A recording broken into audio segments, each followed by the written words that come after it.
We have a rather interesting subject this morning.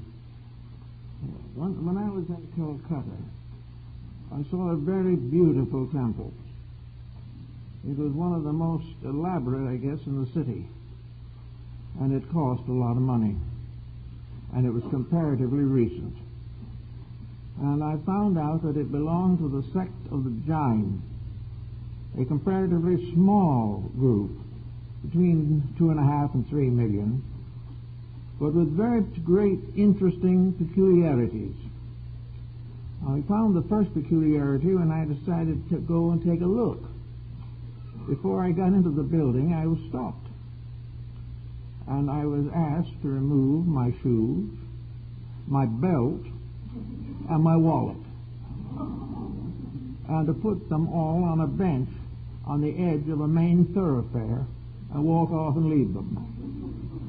Well, for Westerners, that was a critical moment. But in the atmosphere of the Jain, it seemed reasonable. Other people did it. I noticed several pairs of shoes along on a bench and several wallets. So I did as instructed and found out afterwards that nothing that involves animal skin or flesh can enter a sacred house of the Jains.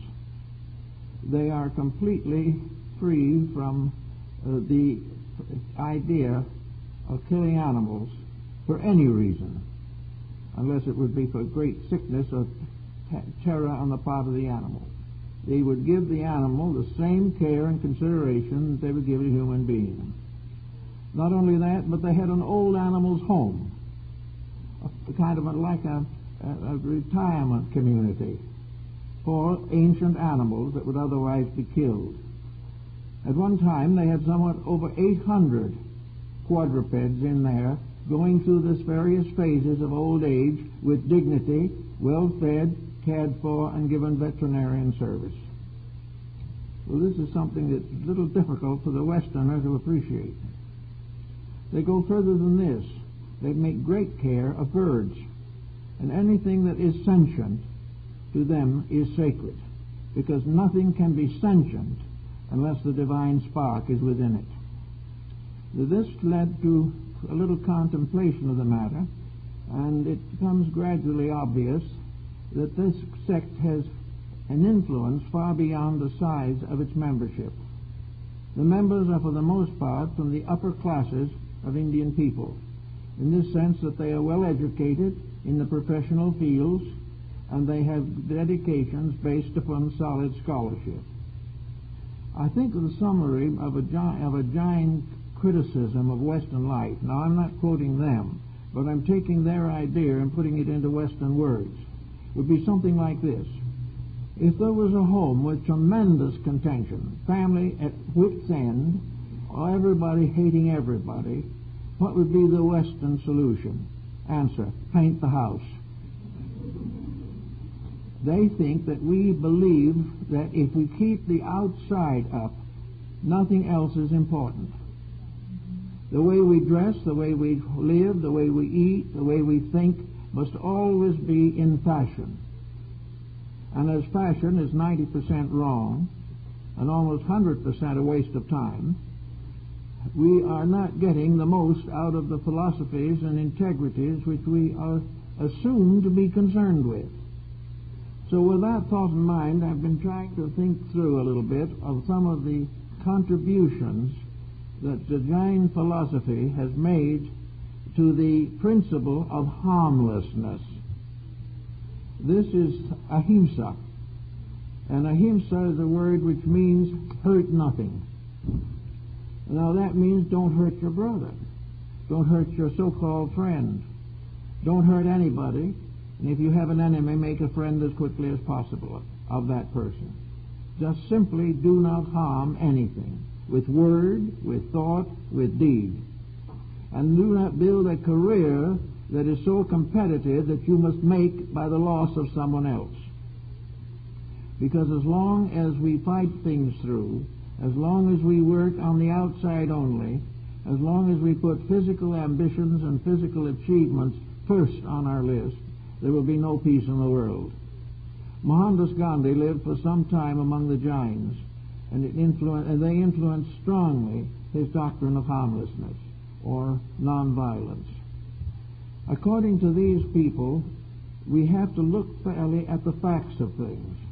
We are really living in a fantasy. And the fantasy is that everything that is important is physical, and everything that is physical is important. And on this basis, there can be no peace, no harmony, and no end of strife. We cannot achieve a brotherhood of humanity as long as we compete with each other for honors, for wealth, for opportunity, for privileges, and gain those, if necessary, by sharp practices. So the Jain says, take it this way. We are here for 70, 80, 90 years, if we're fortunate, and at the same time, we are surrounded by a great vast area of non-self. We came from somewhere, and we were not there before that. We go somewhere, and the place where we were here is now empty. And in the interval between these two periods, we live and move and create our destinies. The Jain believes definitely that there is a purpose in life. They believe in the immortality of the human soul. They believe in reincarnation and karma. And they believe that the larger purpose of life is to complete and fulfill the total self. And that while we live only on the surface, while we are concerned only with superficial things, and are perfectly willing to try to succeed on a level of vanity alone, we're always going to be in serious trouble and frustrate the purpose for our own existence. So we look a little bit into some of these thoughts, and we find some other interesting things. The Jain, for example, points out that our physical life is very largely influenced by our attitudes, by our emotions, by our thoughts, and is a constant compromise of principles in order to appear contemporary in a physical way. We mortgage the soul to project a dramatic image of the body. We mortgage our emotions in order to use the will and the energy, the resources completely for the fulfillment of our human attitudes, appetites, and desires. That we use the body. We abuse it. We make it do things it would never do of its own accord. We deprive it of the cooperation of the inner life. We make it necessary for the inner life to constantly support and defend our outer life. Every internal resource may be devoted to the advancement of ambition or the accumulation of wealth. Now, these two purposes are basically illusional, because there is no permanence in them and no reality in them. We come into this world with no physical belongings except the body. And we go out of this world and we take nothing with us except the soul. Therefore, all of this struggle in between is largely fantasy. The fantasy that makes us believe that we can spend the first half of life accumulating and then settle back and accept and enjoy these accumulations in the second half of life. The idea of this, from the standpoint of the Jain, is that by the time we get through the first half and build our little pile, we're sick and tired, and it's too late to even enjoy what we have accumulated. For about the time where we're going to settle down to the appreciation and use of what we have, we are tormented by the destruction we have wrought within ourselves, and also may be a little affected by bad conscience, and even most affected by ambitious relatives. The answer seems to be there's something wrong with the pattern. Man is better than the world he creates. He is better than the kind of house he lives in. He is better than his appearance. But to the Western thinker, appearance is just about everything. Everything that we can want is either in appearance or in fantasy to attract attention. We feel if you make people look at us, that's a great achievement. What they see when they look, we don't know. Usually it's not very flattering. But we keep on living on this surface. And as a result of living on the surface, we have wars on the surface. We have desperate afflictions of one kind or another, economic collapses, psychological fatigues, broken homes, narcotics addiction, alcoholism. All these things are in some way associated with the gratification of something that is not ourselves. The human being has never needed the false stimulation of narcotics. If there is a false stimulation, it is because the natural stimulation of life and its purposes has failed. The inspiration and the pressure to grow should come from the inside, and not by simply bolstering up artificially by bad habits the fatigues of the body. So the Jain begins by considering the probability of getting down to essentials. In this sense, he was almost like Diogenes, who had the same idea among the Greeks. One of the greatest problems we have is possession, and the other greatest problem we have is ambition. Very often they are interrelated. The fewer things we have, the more likely we are to be somebody. When we cannot hide our weaknesses behind a glamour, they become apparent, and the individual with the bad disposition is not any longer catered to simply because he is rich enough to buy a consideration. If we depend on what we are for what we have and what we do, there is a great difference between this and allowing our lives to be built upon shams. Now, I think most people that realize and do today that life is very largely a sham in politics, in entertainment, and in economics. Therefore, there is a great need for simplification. There is some way of getting out of this tremendous tension that we have brought upon ourselves. But we cannot solve the problem by increasing it. We cannot destroy a fantasy by supplanting it with another fantasy equally unreal. And the great end of all fantasies is success. And success can never be a reality until it means the victory of the inner self over the outer personality. Now, this doesn't mean that the victory is a tyranny. It doesn't mean that the individual must do like some of the Indian mendicants and sit on a couch of spikes. It means, however, that the individual gradually and quietly decides where his values are. Now, many of the Jains are educators, physicians, lawyers, doctors, all kinds of professions, but always with a realization that there is a profession that we follow, a job that we have, but inside there is a censorship of consciousness over conduct. And it is this victory of consciousness over conduct that is apparently so lacking today in Western culture. In fact, it's lacking everywhere, but it is particularly obvious in an affluent society. If, therefore, the individual must work from the inside out, then it is necessary to clarify values. And this clarification is not, in the case of the Jains, so different from Buddhism. Buddha and the first great sage of the Jains probably were contemporaries. Jainism has probably the same antiquity as Buddhism, founded about between 5 and 600 B.C. And it has many traits and qualifications and conduct patterns very similar to Buddhism. The only difficulty or difference, we may say, is the attitude of the Jain toward worldliness.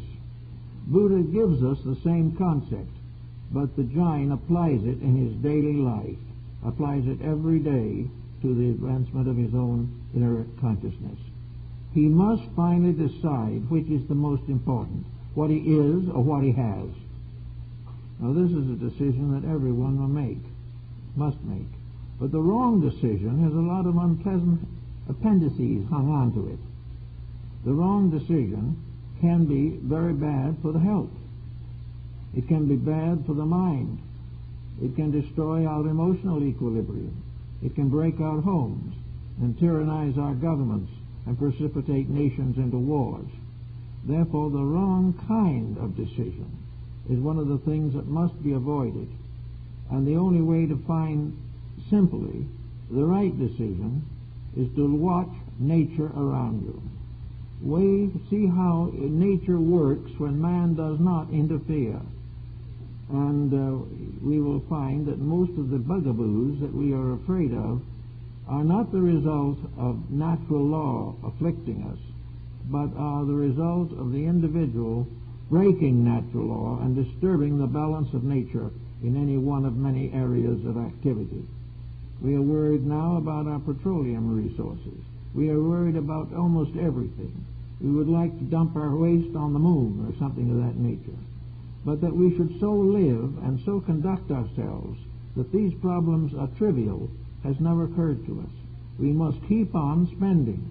We must keep on building bigger and better buildings. We had a big fire here in Los Angeles a few days ago, in which a great building proved to become useless in substance because of things that people forgot. To build a 50-story building and put in no sprinkler system was simply part of our way of doing things. Probably the Jains would probably build a sprinkler system and forget the building, not put it up at all. It would be much nicer to have a sprinkling system spread out all over the ground. They just would not do this type of thing because they knew in themselves that this would ultimately lead to some form of a disaster.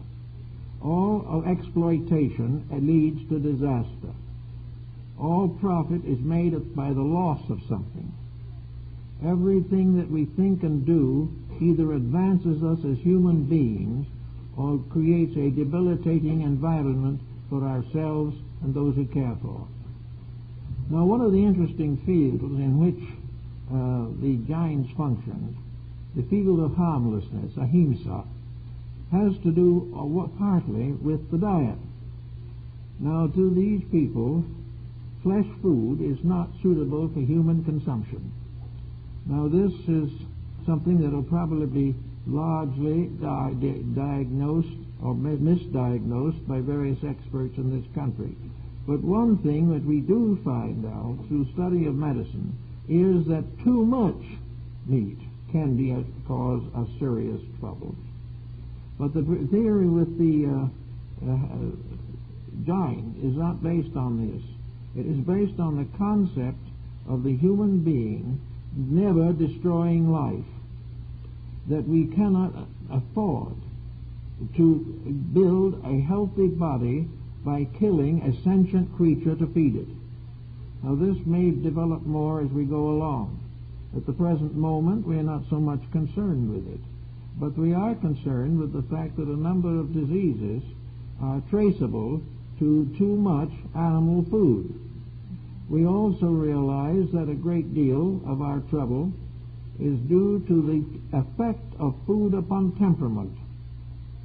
We find that the Jain, with his vegetarian diet, is far more peaceful by nature and temperament than those who are carnivores of one kind or another. This is the main point I think that interests us.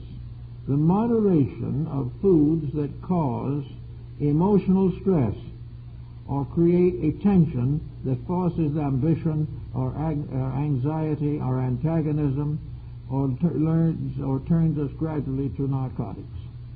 The Jain believes that a simple life, well lived, is all that can be expected of anyone, because the whole fantasy that we live is bordered on both sides by oblivion. The Jain believes in life after death, but he does not believe that you're going to take anything with you from this world to the next except your own soul. And if the soul has been denied, if the soul has been starved, if the soul has been violated, then there is nothing that we can take with us to compensate for the loss. This makes pretty good sense from a philosophical point of view, at least. Many people today take the attitude that the only time is now, and that while they can, they want to do exactly as they please. But of course, in the course of a few years, this doing as you please ends in results that do not please. The individual becomes sick or endangered, or finds himself in tangles due to the misuse of his own impulses, and trouble goes with it all the way. The problem of environment, therefore, is a very simple one with these people. The home will be simple. No gewgaws, no vast extravagances, no complicated and extreme fashions that cost money for taxes or construction. A simple house, a comfortable house, but a house that is dedicated to the friendliness, affections, and responsibilities of the family. It is the family that makes the home, and not the house. And if the house is grand enough, the home, it will suffer, because it will tie the individual to a whole group of fantasies. The fantasies of having a bigger house than the neighbor. The individual gets a $10 raise and buys himself a house costing $100,000 more. This is all fantasy. The house will never make him happy. It will satisfy his ambitions for a moment, but within that house will happen many things that he wishes will not happen. And they would not happen if he was basically tied to integrities. So the building is not the problem. It is the contents. In a nation, it is not the type of government, it is the quality of government that determines everything. And all things being equal, government should be as simple and economical as possible. Government should never be for the glorification of ambitious politicians. Government is a necessity in certain respects. According to the Jains, the governor must be himself a Jain or its equivalent. He must be a person of simple habits, no ostentation, and qualified for the job. All the talk, all the speeches, all the great foolery, all this is a shadow and a nothing. We lose sight of the real thing because we have created an illusion that something that is unreal is real. We think that these speeches are real even though we do not believe them. We believe that all these expenses are justified even though we know they're not. And we have a belief that if we break the law long enough and often enough, we will create a new law by which law-breaking becomes happy. This is also an illusion. Whenever we attempt to reform a law away from truth, we are creating more trouble for ourselves. The problem is to simplify and rationalize our experiences so that we live to grow, that we live to fulfill the destiny of a spiritual, divine spark within ourselves. It is the God in us that must be our hope of glory. It is the eternal Spirit in us that we must build with and build for, and not merely for the advancement of external conditions. We can never make the God in us happy if we have an unhappy home. We must live the principles of reality, or the realities will not protect us in time of trouble. Now, many sects and teachings have this belief. Buddhism has it, Hinduism has it, Muslimism has it.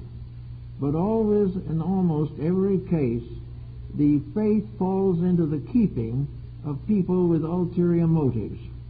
Instead of being the pure, simple faith that was in the beginning, the great institutionalization starts, and it becomes at least apparent to some that God rejoices in extravagant architecture, when in reality what he wants is the honest heart of human beings. He wants the honesty of man, not the extravagance. He does not wish to be worshipped with great ceremony, but worshipped by honest, simple, gentle, constructive living. So from out this little sect way off in India comes a message that seems to be very valid. It is the message of the recognition of where true value lies and rests. One of the most beautiful temples that I saw of the Jains was in the Mount Abu area, which is in Rajasthan. This temple is called the Dilwara Temples. It is a cluster of temples and sacred buildings on the side of a great hill. The buildings themselves are practically solid marble. They are not great size, but of great beauty. The domes of these temples are probably the finest known examples of carved marble. On one of these domes there is a frieze of racing horses around the entire inner side of the dome. All kinds of figures, and from the same piece, without detachment, in the marble, falls a great chandelier from the same piece. The buildings are incredible. They're incredible because they represent probably the work of great artisans who got nothing for doing it, who were not paid, but who are permitted to worship by the creation of beauty. Now this beauty must, however, have purpose. This beauty must not be for secular purposes. Beauty is in itself a sacred manifestation of a divine presence. True beauty is worship. The truly beautiful is worthy of worship. And it receives that worship not because of a conscious effort of our will, but because of the admiration and adoration that arises spontaneously within ourselves in the presence of that which is above even our understanding. So the Dilwara temples are a magnificent center in which many thousands of pilgrims pass every year on their service of pilgrimage to their faith. Jainism is a religion of pilgrimage also. And why should it not be pilgrimage? Because life itself is a pilgrimage. And a little pilgrimage inside of the greater one is quite suitable.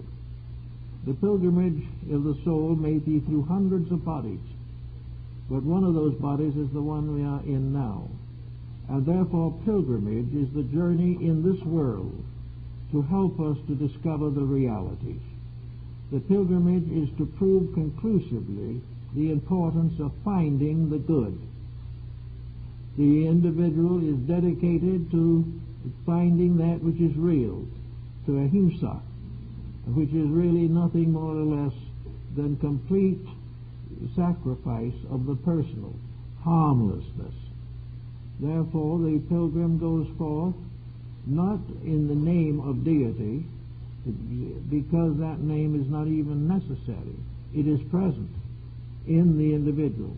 But he goes through the cities, the towns, and the mountainside to find two things. One is to find his place in a divine plan rather than in a human plan.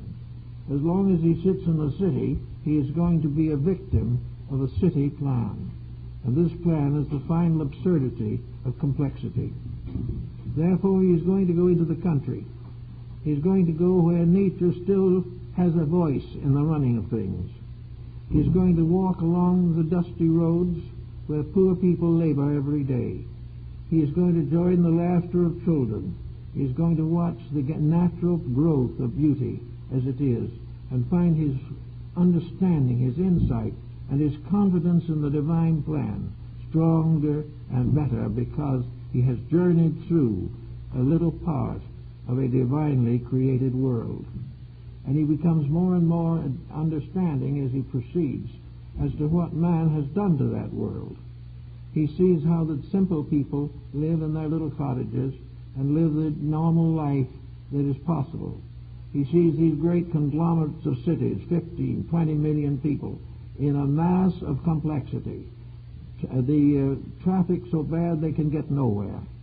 And he can point out that this is the traffic, is the symbol of a complex world that can never go anywhere.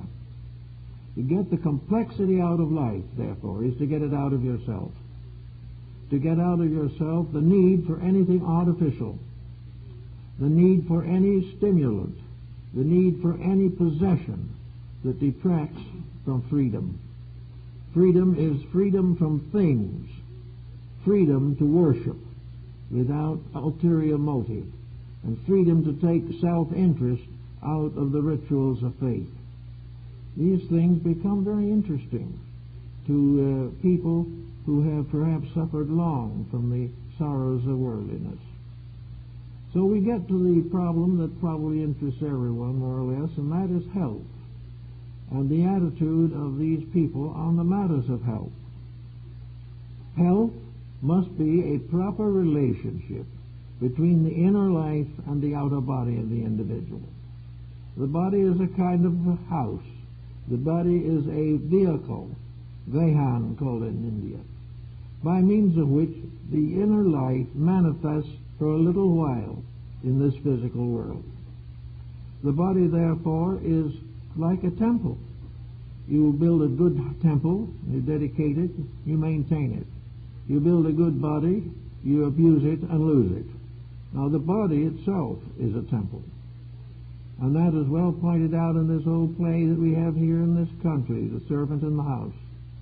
It is this building that we have built, built without hands, a building that is built by an inner life moving out through us. We get this house and we build it. We maintain it partly, and then we begin to abuse it. And as soon as we are old enough to do wrong, we start. And we keep on doing wrong until we wreck that body. We are doing it now with narcotics and various abuses.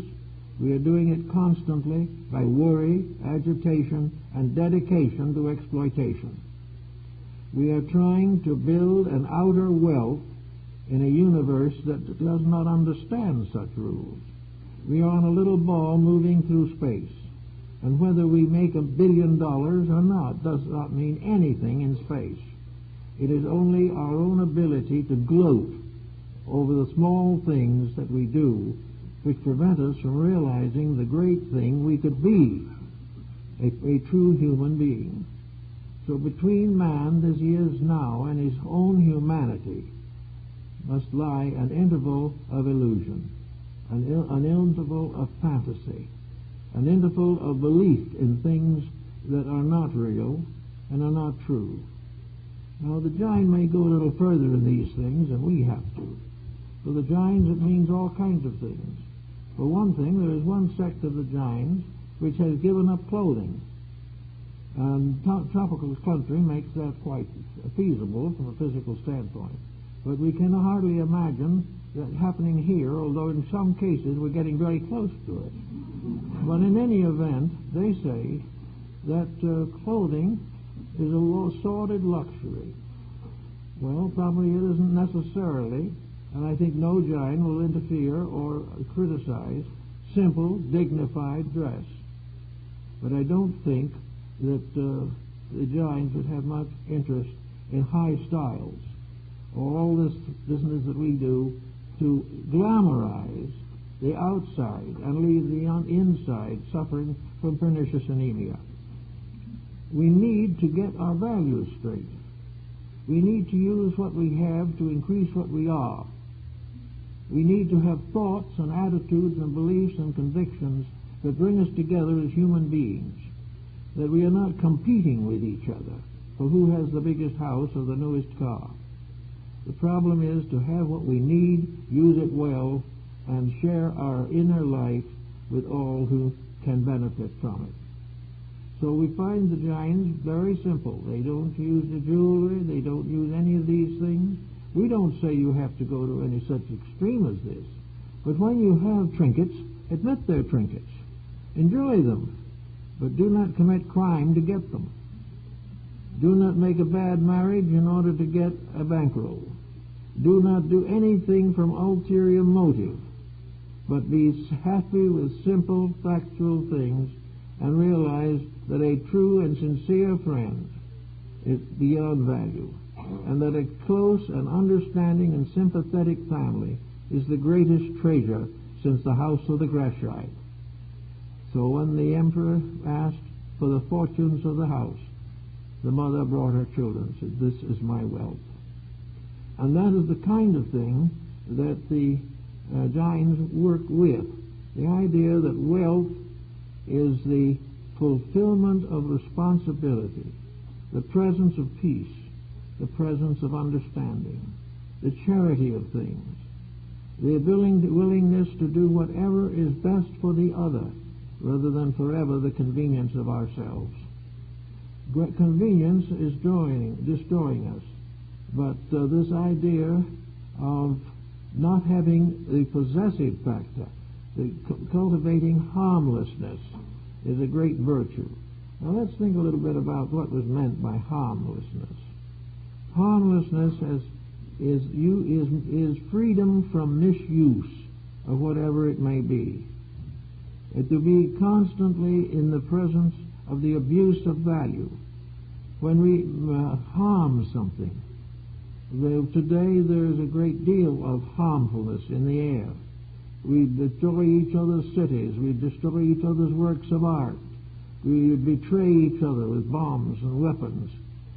What do we gain? More bombs, more weapons, more death, more misery. Why has it been that a people or a human race, with a history such as we have had for thousands of years, has never caught on to the fact that something was wrong? That the wrong was not simply that the wrong side won the battle. The wrong was that there was a battle at all. It isn't that the other fellow is better than we are. It is actually the fact that neither person is better unless it results in peace. Always we have to recognize, therefore, that harmlessness is arbitration of all difficulties. Harmlessness is the idea that we find scattered throughout both testaments of the Bible, to do those things which are hurt to none and of benefit to all. Now, to be a benefit to all means maybe to overcome selfishness a little bit, and selfishness is a virtue or a vice that we're going to cling to as long as possible.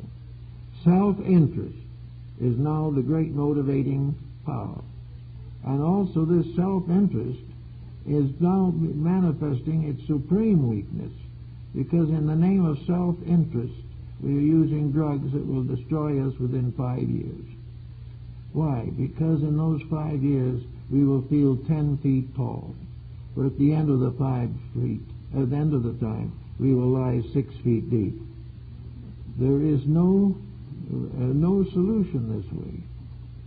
The idea of wealth and all these things that we cherish are actually forms of intoxication. They are drugs, psychological or literal. They are ways in which we deceive ourselves into thinking when happy while the miseries are piling up. Therefore, the idea of harmlessness means not to injure ourselves, not to destroy the body that has been given to us, but to protect it as we would protect anything of value and anything of importance. That we should constantly try every way possible to keep the peace and keep the truth. Now, the actual work of the Jain community is that, whether we see most of it, is that the very simple nature of the faith is not one that requires constant attendance to any particular denomination. It would be something that anyone, regardless of their religious belief, would find acceptable. Namely, that there is always hospitality. There is always the sharing of moderate things. There is always friendliness and a recognition of the basic unity of all that lives. And this unity reaches out to include the creatures of all of the other sentient worlds. There's a story about a Hindu holy man who was seen passing an anthill. He paused long enough to crumble a little of his bread and toss it in so that the ants would have something to eat. We don't need that necessarily here, but it is a spirit. It is the spirit of sharing and giving, a respect for life. And if, as Burbank pointed out, we were correct in the raising of flowers, there would be no insects bother them. That we would need nothing to protect the rose from the aphis, if it was not that we have damaged the life protection that nature gave that rose. We have done something with the rose we should not have done, and it has lost its power to protect itself. And it is the same way with human beings. When we do things to them that destroy their defense mechanisms in biology and physics, then they are open to all kinds of ailments. Ailments are painful and expensive, and they should be avoided. But you cannot break the law constantly without the law finally moving in on you. So the only answer is to so regulate life that we are not going to be victims of our own mistakes. Now, this does not mean that we would have to go as far as they do in their idea of harmlessness. We probably can't at this particular time. But it means that we can begin to curb, by reflection, some of the mistakes that we make. We can say to ourselves, I'm saving up a little money, and in 10, 15, 20 years I'll probably be gone. Now what's going to happen to the money? Is I'm going to leave it to my children? Yes, possibly. But in your heart, do you believe that these children will use it well? There'll be grave doubts. I've talked to a great many people making wills who know perfectly well that anything that they leave will be abused. Or what else there is to do with it? The answer is, if it is gained honorably, use it for the common good. Do not be deceived, however, by leaving it to some extravagant organization that will waste it or contrive to take care of it for their good. But so arrange your affairs that you know where it is going to go, what good it is going to do, and whether or not it will fulfill the purposes that you intended. In the same way of employment, when you enter looking for employment, what employment is best? The answer is the employment which most fully expresses yourself. Now, it is often hard to do that under present conditions, where jobs are few and candidates are many. But there is always one possibility, and that is to try and select something that is useful, choosing something that is helpful and useful, even though perhaps the financial return is not quite so favorable. Always think in terms of quality, and the qualities that you create will take care of you.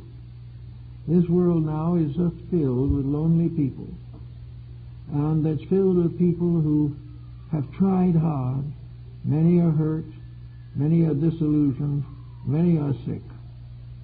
They are the result of what happens in a world of fantasy, a world of things that never were true and never can be true, but a world which suggests that the easiest way to get out of it is to play with the rest. Do it their way, or they will penalize you even while you're alive. Well, very few people are penalized to the degree that they cannot, to some degree, determine their own state of life. If you can't do it on the outside, the most important is to do it on the inside. Make certain that the soul sits comfortably in the body. Make certain that the soul is not disturbed by arguments, dissensions, and mystery dramas on TV.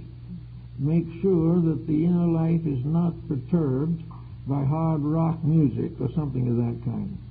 Surround yourself with as much harmony as possible, so that this harmony can help to protect the person that lives in the body. Actually, the person in the body now has very little chance of expression. The surface is so cluttered that no one wants to pay any attention to that still small voice of conscience that gets stiller and smaller every day. But we have the right to so live that the inner life can speak, that it can give us a directive. If we are quiet and do not try to force attitudes upon our inner lives, we will let the inner life release attitudes to us and through us. if we make all our decisions on the outside and force these decisions upon the soul living in the body, we have a sick soul already. It has no chance to become the basis of growth, improvement, peace, happiness, or security. It is forever penalized by the pressure of the mind, which is the creator of illusions, but can become the support of simple truth once we understand it. So we are now living by forcing the outside on the inside. The Jain say we'd be better off if we forced the inside on the outside. In fact, we wouldn't have to force, just give it a chance. If they give the best of us a chance, the rest of us will follow. So in their simple way, in their little villages and towns and communities, they simply live to make possible the growth of the life within them. They know that they have lived before. They're perfectly certain of that. They know they have come into this world now to learn something new. Embodiment is a kavansari, a place of rest for the night, a place for pilgrims to stay, and that we are all pilgrims moving from one body to another along the path of life. That is, we are all on a pilgrimage. We are on a pilgrimage from here to eternity. We are on a pilgrimage from now to then. And that pilgrimage is one of instruction. We are traveling the world of learning. Learning to live. Not all learning out of books, but learning out of the conscience and consciousness within ourselves. Learning what real love is and what it is not. Learning what truth means, even though we may not possess it. We can perhaps be possessed by it. We want to know all these things in their full and proper light. We want to know that all ambitions must ultimately be transmuted into aspirations, or the pains will keep right on. That out of aspiration comes the instinct to grow, the instinct to grow lovingly and wisely. The Jain moving through the community performs all kinds of simple services, religious and secular, without thought of reward or without any hesitation over whether it is a member of his own cult or not. He is out simply to know that the only way he can grow is by growing. The only way he can achieve his end is by so living that he can fulfill his end in his own nature. When he realizes this and starts living that way, harmlessness is what follows. Harmlessness is the individual who does not hurt even the most simple and elementary form of life. The refuges that the Jains have created for animals, according to Mr. Bissett, one of the historians of the subject, has a room in it to take care of old, tired, and worn-out insects. Now, we have a way of doing that, too, with the fly swatter. Well, we're not saying that we want to do that, but the idea is simply an extension of our responsibilities to each other. All things that live have a meaning of some kind. We may not understand it, and for our purposes and in our way it may be an impediment to us. But everything that lives, lives for a reason. And everything that we do is for a reason. And while we may not be put into an old age home for insects, we still have to build an understanding and a sympathy for life. And today there is no real sympathy for life. The condition of the stock exchange shows that we're not very tender about each other. And that's only one aspect. Another aspect is the slaughterhouse for animals. They are both creations of profit. They have no consideration for humanity as such. Everything is in terms of dollars and nonsense. And we all become part of it. We die of misery when the stocks go down. We are elated when they go up a little. When actually it is all part of a strange world of unrealities that is more difficult to rationalize than Alice in Wonderland. Actually, we are here primarily for one purpose only, and that is to release the God in us, that it may become part of the God in the world. It will become part of the God in all the faiths and in all other human beings, and that the time will come when the love of God would have victory over the hatreds of men. There is no other way. We are thinking now of all kinds of ways to train it, and all kinds of ways of solution. We have another election coming up, but to the Jain people, we've got to find whatever it is that is according to the laws of heaven. We've got to rule each other and ourselves by universal law, and not by the little statutes that men put in books. Sometimes maybe their statutes are pretty good. We'll learn that too. But for the most part, we're trying to solve the problem of the outside from the outside, and it cannot be done. It will get worse. The computers will get bigger. Everything will become more and more complicated, because the individual is not thinking in a loving way of the needs of the rest of humanity, or the needs of the sentient world to which he belongs. He doesn't realize that there is a one-life pattern behind everything. There is only one life, and it must be protected. And those who attack or assail that one life in any of its forms bring down upon themselves a karmic reaction. The purpose of life is fulfillment. Even if it's the life of an insect, there is something to fulfill. These little creatures were not built for the fun of it, or just simply accidents along the way. The more we study them, the more we realize that the infinite detail, wonders, unbelievable complexities in the ordinary housefly. We do not know what to do about these things, and we probably won't for the while. But we can remember just this one point, that there is something behind form that is more important than form. And if we will gradually change the human pattern, the rest of nature will adjust very easily to the constructiveness in humanity. For man is the steward of nature in this particular world in which we live. And this world is one of great wonder. I remember Thompson Seton used to tell me about the proofs that he had in various ways that to animals, human beings are gods.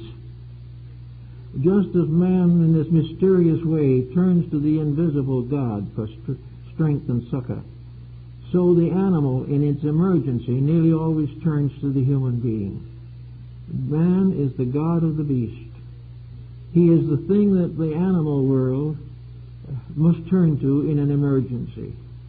And when he turns to it now, of course, it's open season on hunting, and that's the end of the animal. These things have to change. When we destroy life just for sport, then there's something wrong with us. There's something that isn't coming through. And the thing that isn't coming through is the divine life that so loved the world that it created these animals and turned them over to our tender mercy. And our mercy is not tender. Therefore, we are still faced with the problem of finding out why these creatures exist. What is their purpose? What is it that makes it necessary for nature to produce this infinite complexity of life? Well, the answer is that the life behind all things is infinitely complex and is eternally manifesting through the evolving individualities that it sends forth from itself. Every one of these forms of life is a quality of the infinite itself. Every one of these forms has to exist as an archetype in nature, or it cannot manifest. Man did not create them. The idea that man created all these other kingdoms is not factual. The fact is, man has created very little except trouble. And it's time for him to stop this if he wants to get along better. Now, we're coming into a great emergency in human civilization at this time. An emergency that we must all face. an emergency for which we're going to legislate and cross-legislate and go through all kinds of legislative problems, as though we can actually change the course of nature from the outside. The real cause is nothing to do with legislation of that kind. We've got to produce a revelation of the divine purpose. It's not necessarily creedal, it's not necessarily religious as we know it, but we must accept the reality of an infinite law in which we all live, and that salvation depends upon obedience to that law. No one can change it. No power can change the energy and the value and the integrities that keeps the cosmos in its orbits. It cannot change the way of space. It cannot change the Milky Way. It cannot create anything that will solve the problems of existence, because creation is eternal and inevitable and not necessary to create. It is only necessary for created things to become aware of the reason for themselves. It is only necessary that man learns to live according to the laws by which he was created. Now, this is going to become more apparent as we go along. With the increasing population, we look forward to a planet of 8 billion inhabitants. Well, 8 or 10 billion inhabitants can be taken care of. Many more than that can be taken care of. But not if we continue to exploit each other. If we continue to create new machines and expand our scientific horizon, but do nothing to take care of the need of the simple humanity. The more of us there are, the more humanity we have to have, or everything will go to pieces. The more we are, the more unselfish we must become, for selfishness can destroy us all. So as we get greater and greater in population, and as one by one the natural resources are reduced, we are going to come finally to the point where we have to restore a Garden of Eden, or else face an inevitable desert, which will become uninhabitable. So the little Garden of Eden is there, always will be there. This planet can be a happy home for all the forms of life that develop here. There's no danger of one form be taking over, because there's a law governing the development of life, and there has never been any problem that needed man to tell it what to do. The problem with man is to do what he should do.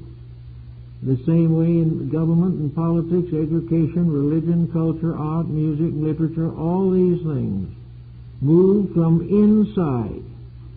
And if they are allowed to move honestly and properly, will enrich humanity and will bring with them no hint of selfishness. We won't have individuals who refuse to write a poem unless they can get $1 million advance on it. All this type of thing is part of a very, very serious mistake.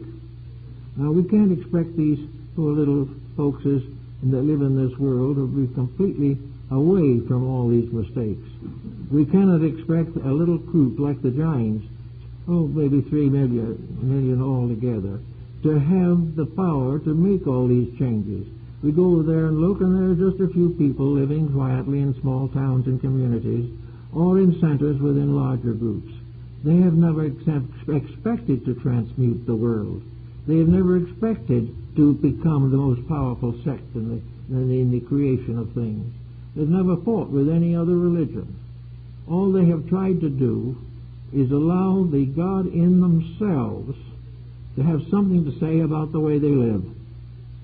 And apparently God blesses the poor because He's made a lot of them.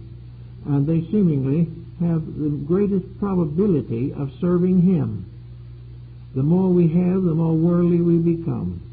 So a natural, simple, moderate way of life, with what we need and a few luxuries to kind of take the sting out of growth, all this is possible. But this vast conglomerate of false attitudes and false economic policies and these terrible physical ambitions of human beings who can't be happy unless they're running other human beings. All of this, nature said, not that way.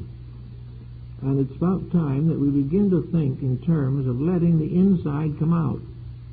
We don't have to read it out of books.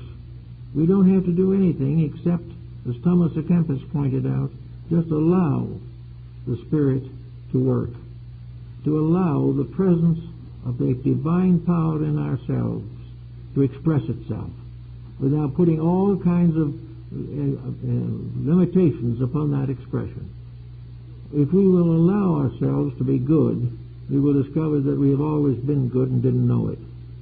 If we allow ourselves to be peaceful, we will know we always wanted peace, but didn't know how to get it. The only way to get rid of complexity is to stop being complex. The more we try to make more complexity for solution, the worse it's going to get. We have probably another 100 years before we get all these things simmered down, but some of them can be handled rather quickly. They can be handled by anyone who honestly believes in the reality of a deity that loves its creation. If God is merciful, and we all assume that deity is a parent, if we do this, we will find that it is quite conceivable that we can allow the parent in ourselves to come through. Each individual is endowed with a divine factor. And it is this divine factor which we have ignored since we were pushed out of Eden in the first place, or whatever was the equivalent of Eden. At least we were pushed out of something. And we have never allowed this reality to take over. We have tried to, we have prayed, we have asked help, we have done all these things, but we have in some way not created the proper atmosphere. And the reason why we pray, and our prayers are sometimes answered, is because we were justly entitled to those answers. When they're not answered, there's some reason why they're not answered. And that reason isn't that God was overlooking us that day. It is rather the fact that where we deserve, we get. Where we don't deserve, we continue to suffer. And whenever we ask to be relieved of a burden that we should solve ourselves, the burden will stay with us. But if we have so lived and so conducted ourselves that we have outgrown that burden, by legitimate means, it will be lifted. Everywhere the change has to start within ourselves and has to move from there outward to the world of our environment. We're going to have to look over the problems of our homes and the family life. We're going to have to discover what constitutes an acceptable family situation in terms of divine life. We're going to have to realize that a family must live under law, divine law, and that this divine law can be administered on a human level with justice for all and love of God dominant in it. We can find any answer we want if we really want the answer. But if we merely want an excuse to continue making the same mistake, we will go through one cycle of depressions and inflations after another. We are beginning to realize the fear of nuclear war. We are realizing that we created something we didn't understand and never will probably understand. We created a very convenient means for self-elimination. And this creation was supported by some of the worst thinking the world has ever done. But on the other hand, it hasn't happened. And now we find a gradual awareness coming that it shouldn't happen. The inside is beginning to speak. The inside is speaking in many ways and in many places. It is still a small voice for most. But the small voice may be small in terms of society, but that small voice, when it gets a little louder in us, is the most powerful force in the world. So that we have always had and always will have within ourselves the capacity to be right. And by following that capacity, to make the world what it should be. It isn't necessary for us to go through all of the privations and trials and sufferings that's figured the past. Look at this moment. There's in trouble in every major country of the world. Everything is proving conclusively they're doing it wrong. Yet with all the force we have, we try to continue to do it wrong, or make a few minor tucks in our mistakes so that they won't look quite so bad, or maybe get a little bit of something better into them. We should be studying definitely that the whole path of humanity since the 19th century in the Western world has been toward materialism, toward the complete ignoring of the ethics of the divine purpose. We are perfectly willing to admit that the eye of a housefly is so incredible that we will never understand it. But we are unwilling to accept the fact that there's something out there that does understand it and did create it. And we've got to find out ways in which we can do that which is right. We must become in our turn pens in the hands of a ready writer. We must find a way to come back to the simple facts of life, to live as we should have lived, and as lived in a way in which we can spend the years of our lives in a peaceful relationship.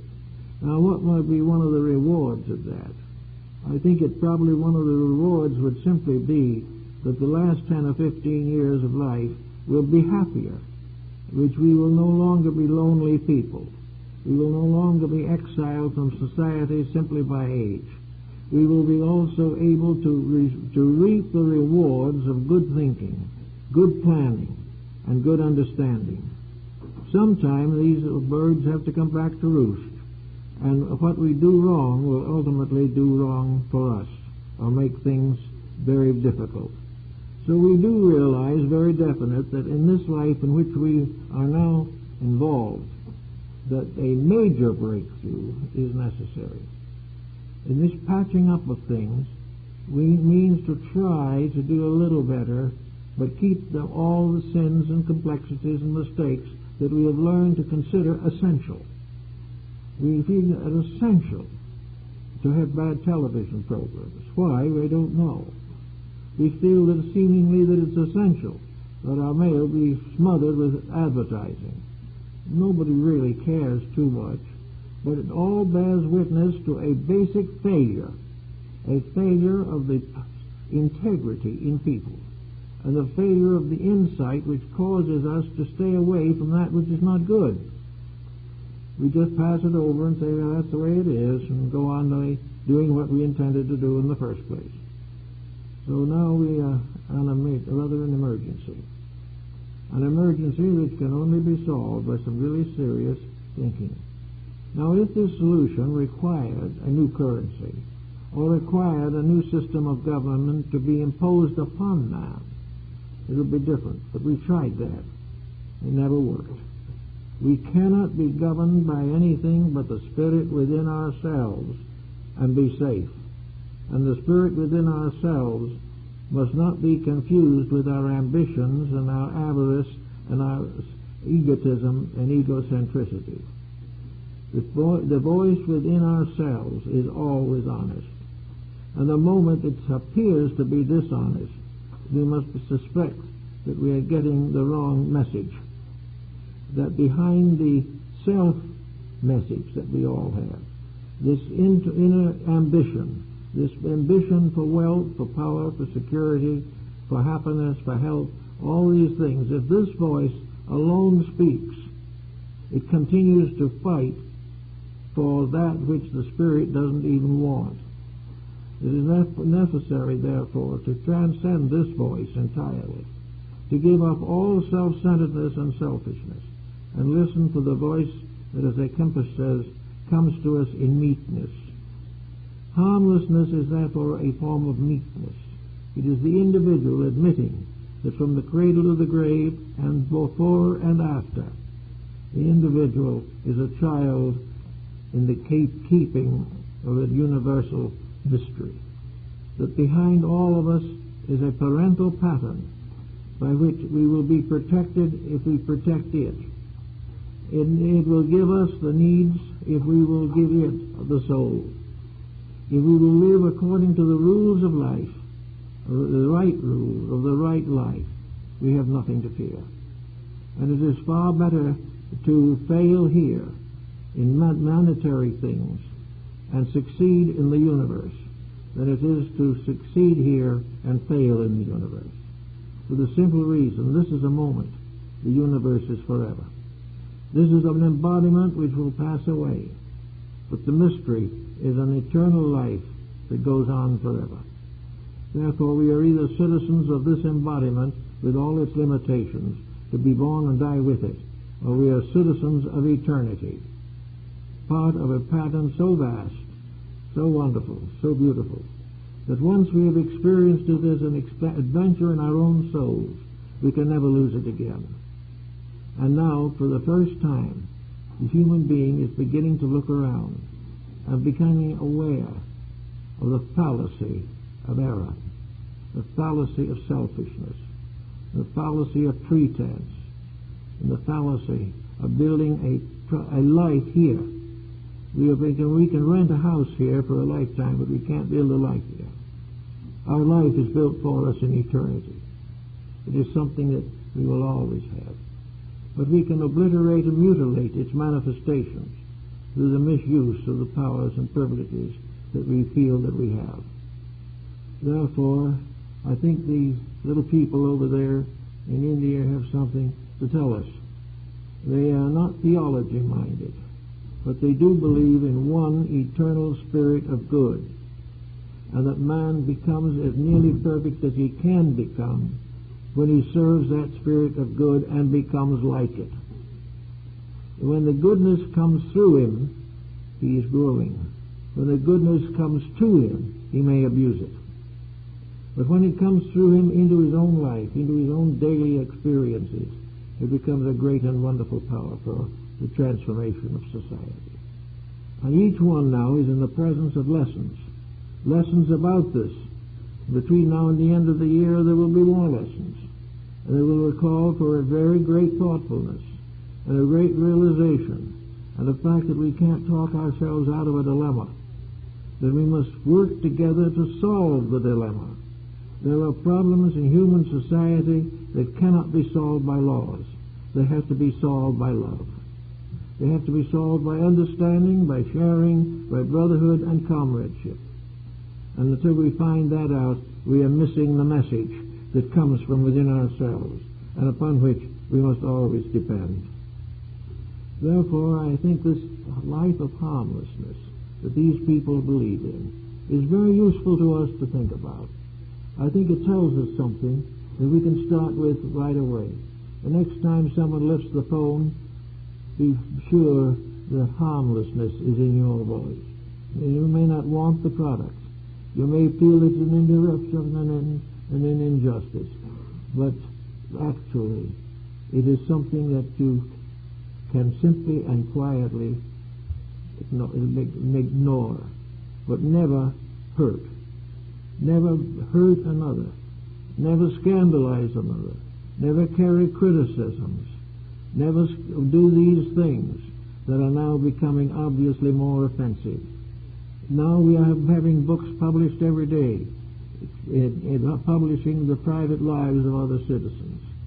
This is not because we are great lovers of truth. It's because the royalties are considerable. This is not something from the inside. We do not have the right to judge anything. We have a right to be a little critical of ourselves if the need arises. But judge not lest you be judged. For as you judge others, so shall it be judged unto you. There are laws of kindness, and those have been ignored for centuries by most. But the few who are still kindly, or have been kindly, are the immortals on the pages of history. They are the ones that will never be forgotten, while the big and ambitious competitors will be forgotten very quickly. In fact, there are a great many people now who can't tell you who were the principal people in World War II. Children growing up do not even know of these people. But it will be a very long time before they come to forget a few of the noble souls that have helped to make life worthwhile. There is always evidence of truth trying to come through. And more of it must come through if we are going to solve the issues that confront us in the next few years. We are coming very close to the first clear revelation of this problem in terms that every nation on earth must face and can understand. This is the moment that may prove to be in time, the blessed moment the ages have waited for, the moment in which we finally come to the realization we cannot be stupid and happy. When we get that point very clearly in our minds, we're well on the way to a better way of life. And then we can live for the God within. And we don't need to worry about creeds and sects and denominations. We can live according to the basic doctrines of all scriptures of the world, for they've all had the same message. We can begin to live them instead of talking about them. We can put our own lives in order, reunite the broken families where we can, and bless the help that we can give each other, and begin to build for a permanent culture rather than on the idea that responsibilities must be avoided at all cost. The truth is, responsibilities must always be accepted, worked with and solved. That is the secret of growth. And what is growth? Growth is the spirit within man gradually working its way out into the control of his objective life. Growth is from the inside out, and no permanent growth can come except by the release of the divine quotient in man's complex constitution. Well, that's it. Now, I've got a few announcements I'd like to make. First of all, I'd like to wish you all a very happy Mother's Day, and I'm sure that in the days that come, mothers will gain a great deal more understanding than they have enjoyed in recent years, because they are part of that which has suffered as a result of the increasing selfishness which has denominated human conduct. I'd like to announce at this time that on Monday evening at 7:30 here, the Veritas Foundation will have a workshop. My wife will be speaking. It's a friendly gathering of people interested in the very things we are talking about this morning, and I'm certain she is going to bring into this discussion a discussion of the feminine principle at the source of existence, which she calls the space mother. And this is a very interesting and important contribution to modern thinking, and we hope that you will attend, if you can, her meeting on Monday evening as a sort of a special Mother's Day celebration. So we hope to see you then.